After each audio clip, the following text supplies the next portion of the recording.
আমার জামার ঝুল 42, আমি তার সঙ্গে 1.5 ইঞ্চি যোগ করব। এই যে আমার জামার ঝুল নিয়েছি 42, এবার আমি গলার মাপ নিচ্ছি। গলা হয়েছে, আমি যেহেতু এর পুট অনুযায়ী গলাটা আসছে, এ যেহেতু হেলদি সেহেতু তার গলার মাপ হয়েছে 3 নিয়েছি। আর আমি এইখানটা 4-এর মতো নেব, 4 নিয়েছি। এখান থেকে 1/2 ইঞ্চি আমি নিচে দাগ দিয়ে দেবো, যেহেতু আমাদের পুটটা একটু ডাউনে থাকে এর জন্য। এবারে আমি বগলের মাপটা নিয়ে নেব। এখানে আমার বগলের মাপ রয়েছে 16-17-এর মতো। আমি সেখানে 16.5, আমি সেখানে দাগ দেবো, 6.5 দাগ দিচ্ছি। এবারে আমি বডির মাপ নেব। বডিতে যে মাপ থাকবে ওটাকে 4 ভাগ করতে হবে। 4 ভাগ করে, যেহেতু এই কাপড়গুলো এভাবে টানলে একটু কম বলে, সেহেতু আমি বডিতে 3 ইঞ্চি বাড়াবো। আমি এমনি সবসময় যে কাপড়টা বেশি বাড়ে সেটাই 2 ইঞ্চি নিলে হয়ে যায়, আর যে কাপড়টা কম বাড়ে সেটাকে বডির সাথে 3 ইঞ্চি যোগ করলে যেটা আসবে সেটা নিতে হবে। আমার বডি রয়েছে 42, যেহেতু আমি তার সঙ্গে 3 ইঞ্চি যোগ করে আমাকে 3 ভাগ করে এসছে 12 ইঞ্চি 2 সুত। আমি সেই 11 ইঞ্চি 2 সুত, আমি 11 ইঞ্চি 2 সুতে দাগ দিয়ে দিচ্ছি। এই যে এবারে আমি এটাকে সোজা করে আরমোল শেপটা দিয়ে আমার দেখতে হবে যে এখানে 17-এর মতো আছে কিনা। যেহেতু জামা সেহেতু চুড়িদার, যেহেতু আমার সেই ক্ষেত্রে একটু লুজ থাকলে অসুবিধা হবে না। আমার এসছে এখানে 8.5, 8.5কে 2 ভাগ করলে আসে 17। আমি আরেকটু বাড়িয়েও দিতে পারি, যেহেতু 1/2 ইঞ্চি কাপড়ে আমার চলে যাবে সেহেতু আমি 7-এ দাগ দিচ্ছি। 7 থেকে দাগ দিয়ে এটাকে আমি ঠিক এভাবে দাগ দিয়ে নিচ্ছি। এই দেখুন, এবারে আমার এসছে 8.5, মানে 9 এসছে। 9 থেকে 1/2 ইঞ্চি চলে যাবে, থাকবে 17। তবে এবারে হয়েছে আমার এই মাপটা। এখান থেকে দেখো, আমি যেটা করি, যেহেতু হেলদি সেহেতু আমি 8-এ কোমরের কাছে একটা 8 নেব কোমরের কাছে। আর আমি পুট এই যে ইয়েটা সাইড নেব 14.5-তে দাগ দেবো। 14.5-তে দাগ দিব। এখান থেকে আমার যে বডির মাপ রয়েছে তার সঙ্গে 3 ইঞ্চি আমি যোগ করব। এই যে দেখো, আমি বডির মাপ নিচ্ছি। ও, আর এখান থেকে অনেকে আছে এখান থেকে ঝুলের মাপটা নেয়, 21-22-এ দেয়। আমি সেখানে এখান থেকে দেই, কারণ এখান থেকে আমার সুবিধা আছে। 14.5-তে দিলে সবারই মোটামুটি পারফেক্ট থাকে। যদি একটু হাইট ছোট থাকে সেহেতু আমি 13.5 দেই, আর যদি হাইট অনেকটা থাকে সেক্ষেত্রে আমি 14.5 দেই বা 14 দেই। কাছাকাছি বুঝে আমি একটা দেই, যাতে অনেকে আছে এটা চেরাটা পছন্দ করে, অনেকে আছে কম চেরা পছন্দ করে। আমি কাস্টমার অনুযায়ী সেইভাবেই দেই। এই যে দেখুন, আমি 14.5-তে দাগ নিয়েছি। এবারে আমার কোমর রয়েছে 34, 34-এর সঙ্গে 3 যোগ হবে 37, সেহেতু আমাদের 37 রয়েছে। তা আমি 4 ভাগ করেছি,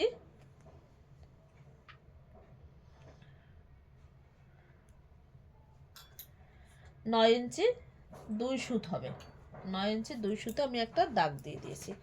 মাজা রয়েছে 40, আমি 40 অনুযায়ী আমি 40-কে 3 ইঞ্চি বা 4 ইঞ্চি, এখানে কোমরের কাছে একটু বেশি লুজ থাকলেও কোনো অসুবিধা হয় না।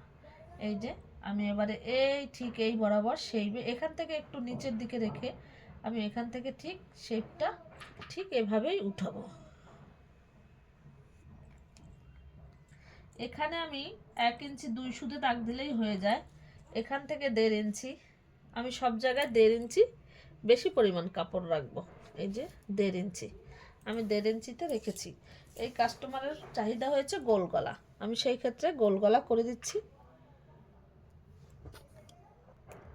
এবারে আমি গলাটা কেটে নেব। গোল গলা পাইপিং হবে, সাদা পাইপিং দিয়ে আমি করে দেব, ভালো লাগবে। এই যে এই হয়ে গেছে। এবার আমি গলার শেপটা সুন্দর করে দিব যাতে গোল গলা হয়। এই দেখো, আমার গলার শেপটা দেওয়া হয়ে গেছে। এবারে আমি তোমাদেরকে কেটে দেখাচ্ছি, চলো। এই যে আমার কাটা হয়ে গেছে, এই দেখো। এবার আমি নিচের জায়গাটা একটু তেরা বেঁকা আছে, এটাকে আমি সুন্দর করে সমান করে নিচ্ছি। দেখো আমার হাতার কাপড় রেডি হয়ে গেছে। হাতার ঝুল হয়েছে 10.5। এই দেখো হাতার ঝুল 10.5। আমি সেখানে 1 ইঞ্চি, যেহেতু আমি পাইপিং দিব সেহেতু আমি সাথে 1 ইঞ্চি বেশি নিয়েছি। যদি কেউ নতুন হও সেক্ষেত্রে একটু বেশি নিবে। আমার কাপড়টা একটু ছোট হয়ে গেছে, আমি একটু বেশি করে নিয়ে নিলাম। আমি এখানে মিনিমাম 9.5-10-এর ভিতরে রাখবো কাপড়টা। আমি এখান থেকে একটা সুন্দর করে দাগ দিয়ে দেব যাতে হাতাটা কাটতে সুবিধা হয়। এই যে দেখো 3.5 আমি দাগ দিয়েছি। 3.5 অনুযায়ী আমি ওখানে নিয়েছিলাম 7, ওখানে আমি 7 আরমোলে 7 নিয়েছিলাম, এখানে 7.5 নিলে প্রায় হয়ে যাবে। তবু আমি একবার মেপে মেপে দেখব যে ঠিক আছে কিনা, যে অন্তত 9-এর মতো নিতে হবে। এই যে 9-এর মতো নিব, যেহেতু এখান থেকে সেলাই দেব সেহেতু কমতে থাকবে, সেহেতু 1/2 ইঞ্চি কমে যাবে, তখন সে এমনি 8.5-এ এসে দাঁড়াবে। 8.5-এ এসে যদি দাঁড়ায়, এই যে এখানে পরবর্তীতে আমি এখানে মোহরার মাপটা নিয়ে নিচ্ছি। আমার এখানে মোহরা রয়েছে 10.5, আমি 10.5-এ দাগ দিয়ে দিচ্ছি। এই যে এরপরে আমি 1.5 ইঞ্চি কাপড় বেশি নেব। আমি সব জায়গায় কাপড়ে 1.5 ইঞ্চি নিচ্ছি, যারা নতুন তারা 2 ইঞ্চি নিতে পারেন, কোনো অসুবিধা নেই। তবে যখন সেলাই করবেন তখন ঠিক সেই কাপড়টা ছেড়েই সেলাই করতে হবে। এই যে আমি এখানে দাগ দিয়ে দিচ্ছি। আমার হাতের শেপ বোঝা যাচ্ছে নিশ্চয়ই।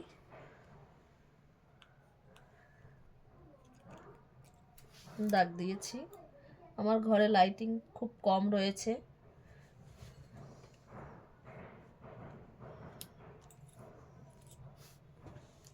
এবার আমি কেটে নেব, ঠিক এভাবেই কেটে নেব। এই যে আমার হাতা রেডি হয়ে গেছে। আমি এখানে একটা মার্ক দিয়ে দেব। যেহেতু আমি সেলাই দেব নিজেই, তাই আমি একটু মার্কের দাগগুলো খুবই কম দিচ্ছি। যখন লোকের কাছে সেলাই করতে দিতে হয় তখন ঠিকঠাক করে মার্কগুলো দিয়ে দিয়ে তাকে বোঝাতে হয় যে এখানটায় নিশানা। এই যে আমার হাতাটা রেডি এবং জামাটাও রেডি হয়ে গেছে। এবারে চলো আমি একটা পাটিয়ালা প্যান্ট কেটে দেখাবো।